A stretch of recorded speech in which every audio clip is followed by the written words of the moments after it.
ಈ ಘಟನೆಯ ದೃಶ್ಯಾವಳಿಗಳನ್ನ ನೋಡಿದ ಮೇಲೆ ಎದೆ ಝಲ್ ಅನ್ನುತ್ತೆ, ಹೃದಯ ಅನ್ನೋದು ಥರ ಥರ ಅಂತ ನಡುಗುತ್ತೆ.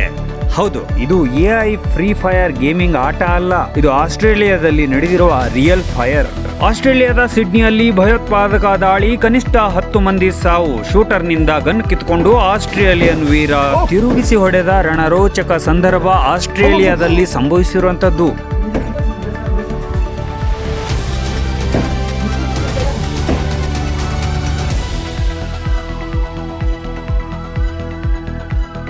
ಘಟನೆಯಿಂದ ಭಯಭೀತಿಗೊಂಡ ಜನರು ತಮ್ಮ ಪ್ರಾಣ ಉಳಿಸಿಕೊಳ್ಳಲು ಯತ್ನೋ ಬಿದ್ನೋ ಅಂತ ದಿಕ್ಕಾಪಾಲಾಗಿ ಓಡೋಡಿ ಹೋಗುತ್ತಿದ್ದಾರೆ ಕಣ್ರಿ.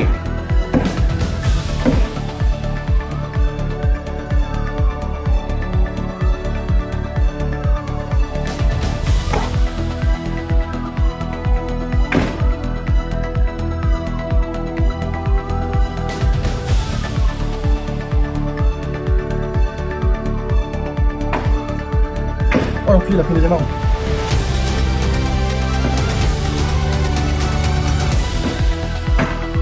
En gros, il a récupéré l'arme du mec qui... Tu sais, il l'a pris dans sa main là. Oui, j'ai vu. ಎದೆ ಝಲ್ ಎನ್ನುವ ದೃಶ್ಯಾವಳಿಗಳ ಬಗ್ಗೆ ನೀವೇನಂತೀರಿ? ಕಮೆಂಟ್ ಮೂಲಕ ತಿಳಿಸಿ. ಇದೇ ರೀತಿಯ ನ್ಯೂಸ್ ಅಪ್ಡೇಟ್ಗಳಿಗಾಗಿ SA ನ್ಯೂಸ್ ಕರ್ನಾಟಕವನ್ನ ಫಾಲೋ ಮಾಡ್ಕೊಳ್ಳಿ.